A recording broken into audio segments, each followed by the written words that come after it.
Okay, do shoe, and here we go. Okay. Hi, and welcome to today's episode. I am so excited to introduce to you my See, I already screwed up.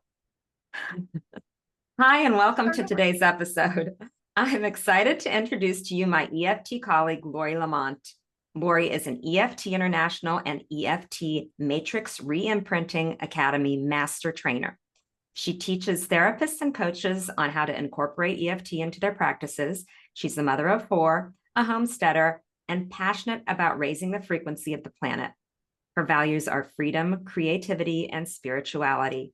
Welcome, Lori, and thank you so much for being here today. Thank you. Yay. So I would love for you to tell our listeners a little bit about your journey and what led you to find EFT. Sure. So I'll give you the abbreviated version, but basically, I didn't really know much about tapping. I read a book about it, and it wasn't a very important thing in my life. But one day, I had taken 2 of my kids to the dentist, and it wasn't a great experience. I hated being at the dentist, and the guy at the dentist office drove me nuts and pushed all my buttons.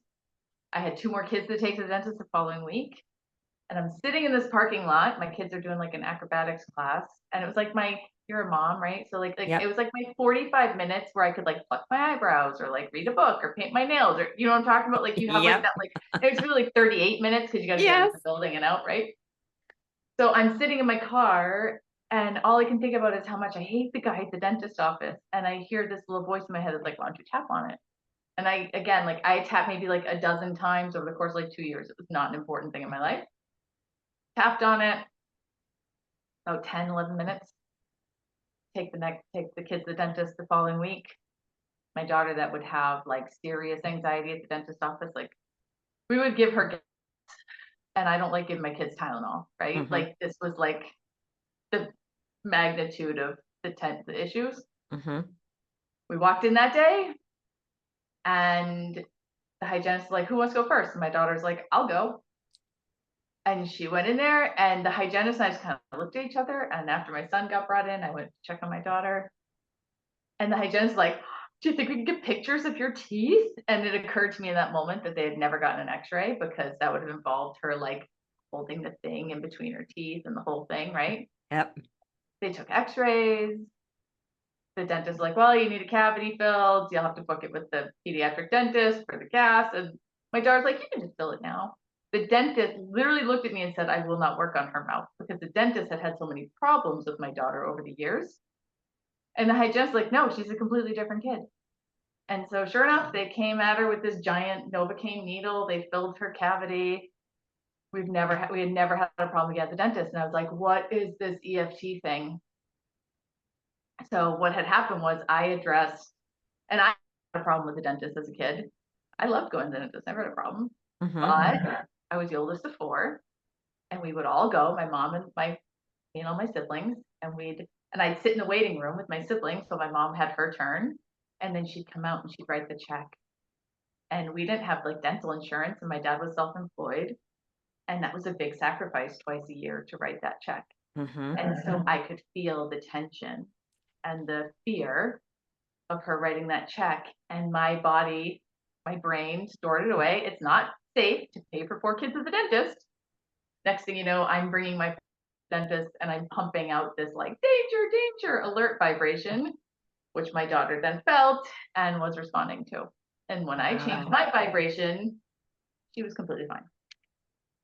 So Mind blown. So that's how I got into this whole world. And now it's there's no turning back. So how long ago was that? I want to say 2013, maybe. Yeah. So Okay. And did you actually switch careers to do this? Yeah. I mean, well, I was for a long time I was a librarian and an EFT practitioner, and before that I was a bartender. So all these different careers, always working with people. Yep. But just in very different ways. Mm-hmm. So yeah, so for about 8, 9 years, I was a bartender. I mean, a librarian and EFT person. So when that shift happened for your kids and you were, I mean, did they ask you, Mom, what did you do? Or Did you say to them anything about it? Did you say, oh, I did some tapping and, you know? No, and actually, my kids saw me at a presentation a few years later, and my daughter came up to me. She's like, "Was that me you're talking about?" And I was like, "Yeah, that was you." She doesn't remember all of the anxiety and all of the like. She doesn't remember any of the massive panic attacks that she had. It's so funny. Kids are so quick that Mhm. when you address an issue, it tends to just move through them so much faster. So. Yeah, it does. And they also have so many less layers of things Mhm. than, to process than us adults that have, had a lot of baggage in our lives. So Yeah. yeah, I love that about how quickly kids can recover from something. But the fact that when you tapped for that experience at the dentist, what were you exactly tapping Yeah. about? Were you tapping about your anxiety or your kid's I anxiety? no, I was just venting about how much I hated the guy. Like, I Uh-huh. was ripping him apart from the tone of his voice to the clothes he wore to everything about him because I was just angry in my car and just Uh-huh. tapping about how I couldn't stand this guy. Mm-hmm. And then it became within a few minutes, I realized that I was the worst version of myself when I walked into that place. Mm-hmm. And so that was like my first cognitive shift. But then shortly, like almost immediately, it was, well, why does it cost money? Because every time I step foot in the dentist's office, it's like $1,000 or more. Right. So then it was like a few more rounds of, why does it cost so much money? And do they need the marble countertops? And there he Yeah. is, with his gold jewelry and rubbing it in, how expensive this whole place is, right? And like Right. doing all that. And then again, the cognitive shift comes in. It was, remember that time you tried to find a cheaper dentist and you found out he was actually charging you way less than everybody else? And remember that time you missed your appointment and he didn't charge you $50 a kid? And remember that time it was 800 and something and he said, just give me 800. Like, and all of a sudden I was remembering all the things that my brain had never allowed me to sort of see, right? Because you couldn't get past that anger block or Yeah. the Or the fear the fear of of I'm gonna like, owe all this money or this yeah, is traumatic for me. I mean, yeah. obviously it must have been you picked up something as a Oh, from child, my mom. even though, yeah, even though you personally didn't have a Mhm. fear, which is No. what most people have when they walk in the dentist. They don't want to Yeah. get their teeth drilled or whatever. But um, it's it's so interesting how your vibration, technically, your kids picked up on, and Mhm. which I see that too in my children. If I'm anxious for some reason, your kids pick up on it, especially if they're highly sensitive, which mine, I unfortunately, my husband's still trying to put the pieces together of these highly sensitive people that he's surrounded by. What happened? You know, but the kids are intuitive. And the fact that mom walks into the dentist, mom's a nervous wreck, we're feeding off of this energy. So I just think that the fact that you walked in there and had it was an immediate shift is so telling about, just a round in your car, a couple rounds in your car of 10 minutes. uh, just That's just the tip of the iceberg of stuff that we can Yeah. clear with tapping.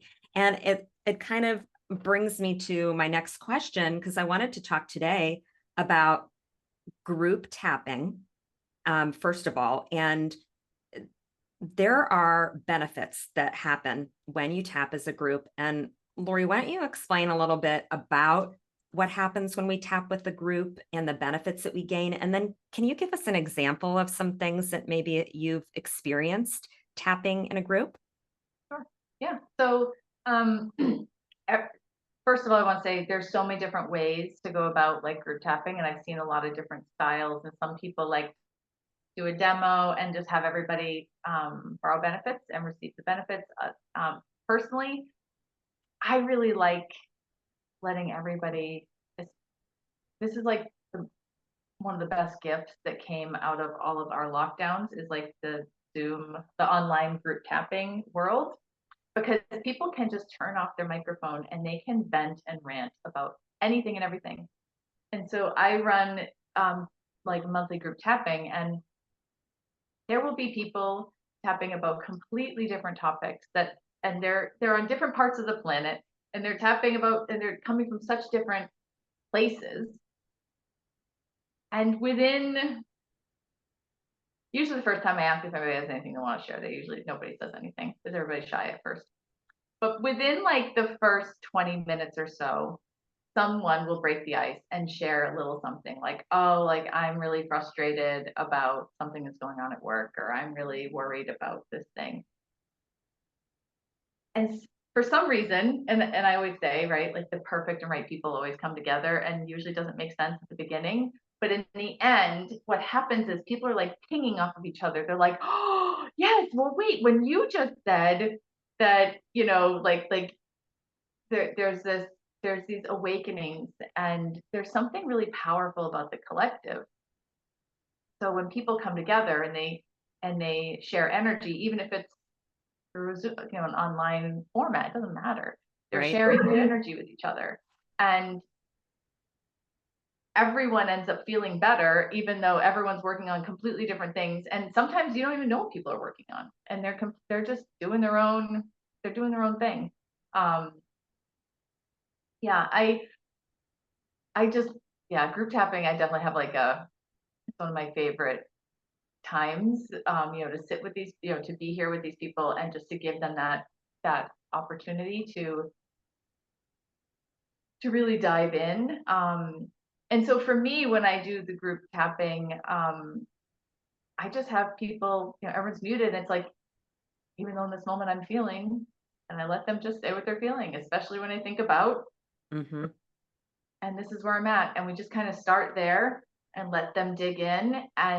Then, even though I'm still feeling, I'm open to the possibility of, or I'm open to the idea of, and then that. And then towards the end, I usually will bring in, yes, there's a human part of me that's still feeling like this, but there's also this other part of me that has all the answers, and that's connected to the divine, or Mm-hmm. connected to the universe. And what does that part want me to know about all of this? And then people start getting all sorts of insights and downloads. And then when they're sharing those insights and downloads, they're like, yes, I just had the same thought.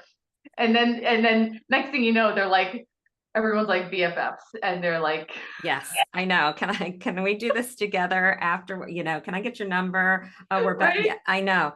But it's like energy all coming together, and you don't realize how much you all needed that in the moment, or wherever you come from, no matter where no matter if you came there with a pain in your back, or you came there because, someone close to you is suffering, or whatever, you all managed to find some sort of common ground through this energy. And like Lori said, it works um, virtually as well. I've seen it happen many, many times in a virtual setting, as opposed to, people think you have to be in person to have this energy exchange, and you don't, which is a really, really cool thing. And like Lori said, we kind of all found that out during COVID, whether we liked it or not, but it was a cool thing to be able to experience and watch other people experience something like that. And tell our listeners something that you've seen happen in a group session that is kind of amazing. Yeah, sure. Oftentimes in group settings, people will, as they start to get their answers and they start to get their insights, they oftentimes happen is like that younger version of them will come forward. Like sometimes they'll have like a little kiddo will all of a sudden come in, and so I've just seen a lot of really beautiful experiences where people will share that, their 5-year-old self came in and just wanted to play dolls. And so and there was this one particular day where there was a few people who their younger children had come in, and there seemed to be a thread, if I remember correctly, I think there was a thread of like being left out, or maybe not fitting in or something. Not everyone felt exactly the same thing, but there was definitely a thread of it. And so we invited all of the little kids to come together and hold hands, and we were like kind of like doing like I was like ring around the rosy or Ring around something. the rosy. We were like dancing and singing together as a circle, and everybody brought in their special light and colors, it was just this really beautiful moment that people actually reached out to me like months later. They're like, I'm still feeling the benefits of that experience. And it's like total strangers, right? Yes, That happen to be having the same issue. And it's I like, love it. oh, I love so how good. all that energy just comes together. And when other people experience something, even though, like in the group settings that I've been in, that I can recall vividly, which they're all pretty powerful, but the one I recall vividly, we would tap just for one person, but someone is kind of singled out. But when you do that and you're not, when you're tapping for just one person, but you're using your energy, a lot of times things will collapse Yeah, for you. And we call that borrowing benefits when you have a positive experience or something shifts for you yeah, when you're in a group setting like that. So that's why it's so powerful too, because you could just be tapping specifically, holding energy, using your energy to help someone have a shift, and in turn it shifts something in you that you didn't realize was there. So I remember that happening to me before. I think it was in my level 1 training, which was in person, and this was years ago. I think it was in 2000. It was sometime in 2017, and I was the person that was singled out, and I was in the chair with Betsy Muller, who was my trainer, and we were working on a phobia of mine, which I don't even know if I had told many people about, or if anyone even knew what it was, but it's called a metaphobia, and it's the fear of throwing up. And I was, I mean, horrified by throw up. So we yeah, tapped about it, and uh, Betsy was repeating all of these phrases, and then everyone that was there were maybe 20 or so people, were just tapping on the sides of their hands and going through all the points with Betsy, not even saying anything. And the craziest thing happened while she was tapping.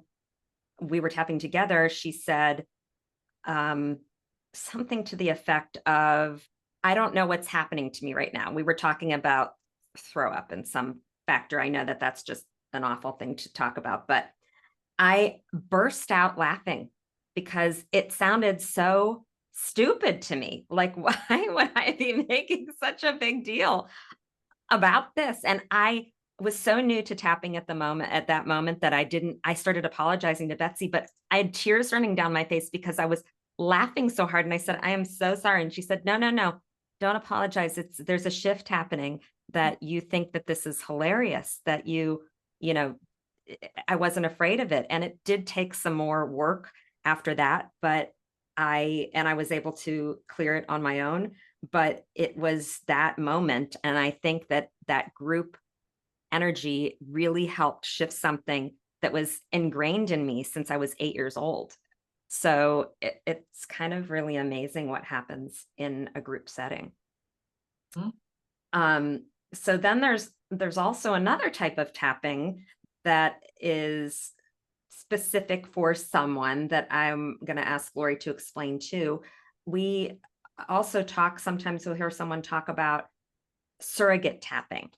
And tell us a little bit about surrogate tapping and when and why we would use this. yeah. So surrogate tapping is when you are tapping on yourself, but you're focusing on another person who's not necessarily like right there with you. So same kiddo, but this is a perfect example. Uh, she was having problems feeling dizzy at school. And I got a call from the nurse, and she's like, she's been here 7 times. She keeps telling me she's dizzy. There's nothing wrong with her, but can you just come get her? I can't have her come to my office again today. Like, I'm done. I'm like, okay, fine. So I'm driving. It always seems to be in the car. I'm driving to go pick her up, and I have the thought, maybe you should do surrogate tapping for her, because I had never really, aside from at the trainings where they had mentioned it, but didn't really put a whole lot of emphasis on it at the trainings I'd been to. So I hadn't really seen it in action. So I got home, she went to bed. And then I just started tapping. Even though I feel dizzy, I'm still a great kid. So basically what you do is you connect, well, you make sure that you're feeling safe and resourced, and that I didn't have any attachment to her dizziness. So there was nothing I needed to do for myself. So I just connected with her energy, and I just imagined I was one with her. And even though I'm feeling dizzy, I'm still a great kid. And I'm tapping through the points. I'm dizzy, I'm dizzy, I'm dizzy. And somewhere in the first round, it was, I'm nervous. And I don't know what she was nervous about, but I just kept tapping. I'm nervous. I'm nervous. I'm still a great kid. I did another round about nervous. That was it, 2 rounds. And then I honestly forgot that I had tapped for her. I went about my stuff. Maybe half an hour later, I went and checked her. And she's putting on her leotard and her stuff as she's a artistic roller skater. And I'm like, what are you doing? She's like, I'm getting ready for skating.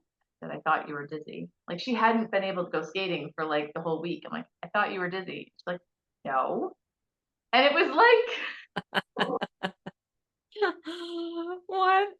wild. And so then I started exploring it with all of my kids because, like, when you have teenagers, the last thing they want to do is tap with you. They're like, you're crazy. Get Yes, away I from know. me. No, mom, I'll be fine. Right. Right. So what I learned was I would just go and listen to them. They would like vent and rant, and this teacher and so did this, and they're so upset about whatever. And I'd just be really listening, collect as much data as I could, go up to my room. And I would joke that I felt like I was like Superman, like heading off to the telephone booth and like gonna like woohoo, woohoo. So I go in my room, I shut the door, and I would just tune into my kiddo and I would tap and just repeat what they just said to me. And I would just tap through a couple rounds, never more than like a few minutes. And then I go back out into the rest of the house and they'd be fine every single time. And I'd be like, so what's going on? They'd be like, "Da-da-da-da." And I'm like, oh, and it's just so wild. And so my favorite though is I did a presentation on surrogate tapping at the Autumn Energy event. And the whole theme was birth and rebirth. And so I had a friend at my Unity Center who was 20 something weeks pregnant. I want to say 22, 23 weeks pregnant. And there were a lot of complications. And just, and at the time, the doctors were advising that maybe she should consider terminating the pregnancy, actually. It was like really bad. And so she gave me permission to do some surrogate tapping for her. So we put a picture of her up on the screen, a picture of and and we tapped, like 80 of us or so, and we tapped for the mom, for the baby, for the medical community. 2 days later, the doctors changed their mind. They actually came up with some different ideas of what they could do. A few weeks later, baby Hope was born. I think she's like 7 now, 6, 7 now. So the power of the collective, right? The group tapping and the surrogate tapping. And some of those people actually like reached out to her, started following her, started this whole thing called Hope's Journey, the whole thing. So there can be so much, there's so much we can do with surrogate work. Yeah, that gave me goosebumps, that story, because I mean, we're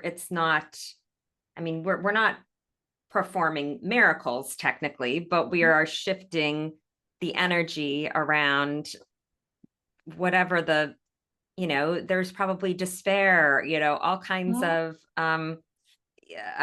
probably preemptive grief that was going on in that situation. And for everyone to tap positive energy just around her, kind of to fill her aura with positivity instead of everything negative she was hearing from doctors or thinking in her mind. I mean, it's a way of manifesting on like you're not even doing it on your behalf. It's like everyone else is helping you manifest something that you couldn't even imagine doing in the moment. So it's really a powerful thing.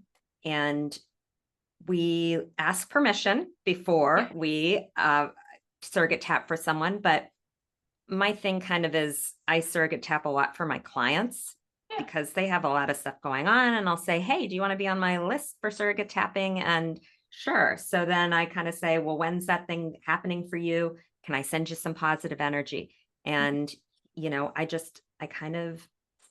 that's just basically what I do. I set an intention, send so-and-so the energy he or she needs in this moment, whatever they're working towards or trying to heal. I have also done this for my kids. specifically for ailments. I've done it for my dog for ailments. She's 16. And I've done it so many times for so many people. And that also works well in a group as well. You know, if you know someone that's doing some group tapping and you have an intention for someone, as long as they are okay with you doing it in a group setting, it works just like borrowing benefits, and you're using the collective group to send this energy, just like you did for this for baby Hope. And it's so much more powerful. So, I mean, there's no end to the amount of stuff that can be helped by these little tiny movements that we are making on our body with our fingers. So I mean, I know. So I'm wondering, Lori, if you could lead us in like a little tapping experience. Like if someone would say, well, what would I say if I wanted to surrogate tap? Or what if I have a relative that's in the hospital or something, and I can't be there with them? And how do I do that work? What would I say or do? So the first thing you want to do is check in with how you feel about the person, because if you're not feeling neutral and resource, like if you're coming from a place of fear, that's not necessarily helpful, right? Right. So you got to start with you. And so you just start with, even though I'm feeling when I think about this person, this situation, whatever. And so you would start there and just tapping on how you feel. Like, I'm worried about them. Whatever the feelings are, and tap through just a couple points and check in. And then if you're feeling, you don't have to feel great about it, but at least if you're feeling neutral, then you can connect with the person's energy. And for a lot of people, there's it's like a 3-2-1. Like so first it's third person, second person, then third person. So first is like maybe I'm going backwards. Anyways, you're tapping on how you feel about the person. Then you can bring the person forward, and you can kind of like you're tapping with them, even though you're feeling and you're dealing with. And this is how you connect and get, if you can't talk to them and find out what they're feeling, you just do a round of this, even though you're dealing with this situation, you're in the hospital, you're blah, blah, blah. Once you do a round of that, then you ask, and you can even ask energetically, like, do I have permission to merge my energy with you? And there's a whole thing about the ethics about it, and there's so many different perspectives on it. But as long as it feels okay for you, and connecting with the person's energy, and then you be tapping as if you are that person. So even though I'm in, and you start with what you think they're feeling, like, even though I'm scared in the hospital or worried about this thing, that's what I'm feeling, and you're just tapping through the points. But almost always within that first round or two, you'll get a hit, and it might be something completely different, and just trust your instincts. So maybe it's, like my daughter was, I'm nervous, and you would just follow and just do another round. Keep it to like a couple rounds. It does not have, this isn't like the thing you would do, spend like hours on. It's more like rounds. We're not necessarily trying to solve every single one of their problems. We're just trying to shift the energy enough so that they're not activated, or that, it just to get things moving for them. And the other thing I want to say, Gary Craig has a wonderful, there's actually a little clip of him on YouTube somewhere talking about this, about the ethics of surrogate tapping and asking for permission. And he says, do you ask for permission before you complain about someone? Do you contact that person and say, I'm about to complain about you, and say terrible things about you? Nope. He's like, so on that vein, he's like, so if you've ever complained about a person, he's like, just go ahead and do the tapping for them. If it's not for their highest and best good, it won't work. It won't work anyway. Right. And so I've kind of adopted, I used to be very strict about I have to talk to the person and get permission. Now I just sort of connect with their energy and ask if it's appropriate for me to work with them. Got it. Yeah, you could muscle test, do some muscle testing around that to see. I personally, I ask clients because I don't want to do anything, since I'm so close with them, without their without their permission. But I never I don't ask my kids. No, They're in the same. They'd that say, would defeat "Don't the do that, purpose. mom. Don't ever tap when you're with me in public. It would be embarrassing. Don't, you know." I mean, yeah, teenagers, they don't want anything to do with it. But no, I don't ask for permission. I don't. I just do it. So if you have an intuition or an instinct that it's good for someone, like Lori said, it's not going to be, it'll be sent to someone else in the universe if that can't be used for the person that you have set that intention for. And a lot of the times I'm just saying, I don't even know what they need or they're feeling in this moment, Mhm. but just send them the energy that they need, send them what they need. I'm sending my highest and best, for their highest and best good, um, from me to them, give them some of my strength, whatever that is. So it's really not super complicated, and Mm. it can start as one thing and end up as something else. Just like Lori Completely. said, you kind of don't know. But yeah, it's very quick too. It's not like we're spending days and days, or there's things that we're uncovering. And if the next day you feel like, oh my gosh, I want to send this energy to this person, then do another round. Do another couple rounds on that. And it's amazing though what happens, because I just had a group tap for someone close to me who is going through a medical issue right now. And the outcome that we thought is different than it was. So it's very, I mean, not that it's gone, but it's not devastating. So I do feel like there is, and then these people didn't, know who it was. They didn't know what it was about. They were just tapping to send this energy, more or less like a healing energy. So, and you can picture a light, sending, um, a blue light, Archangel Michael, safety, whatever, Mhm. to someone specifically. But like I tap on my dog all the time. If she has an upset stomach, I'm always tapping for her in the middle of the night, or I'm saying, give her my energy, take some of my energy the energy from my body to give to her little 7-pound self to heal her, whatever she needs in the moment. So I think that it's really, really powerful. And do you have anything else to add about surrogate or group tapping? Think so. The only other image, so during that presentation at the Autumn Energy event, I had, remember the image from Sleeping Beauty when like the first two fairy godmothers like give her the blessing, and then the evil one did her thing, right? But like that like they're like giving these blessings as a little baby. Yes. And so that at the end of our event, and we're all kind of standing in a big circle having like a closing ceremony. And I said, let's bring this baby and into the center, and let's all give her a blessing. And we all wrote a blessing on a piece, like we had a big piece of paper, and we all wrote a blessing. And mom had the blessing paper, like she brought it to the hospital, I think, even like so. There's there's so much create, like just be creative with it. Just trust your instincts and whatever feels right in that moment. And Yeah. everybody got a chance to like touch this baby energetically and their own Hmm. way. Yeah. That gave me goosebumps too, just to know that people, that was just another layer of what their energy could add to that, Mhm. to the healing or whatever she needed in that moment, the Yeah. mom. Um, so I'm thrilled that we got to discuss this today and that we could have Lori here. And I want to know if you could tell our listeners how to get in touch with you and if you have any special offers. Sure. So my website is Empowerment EFT, and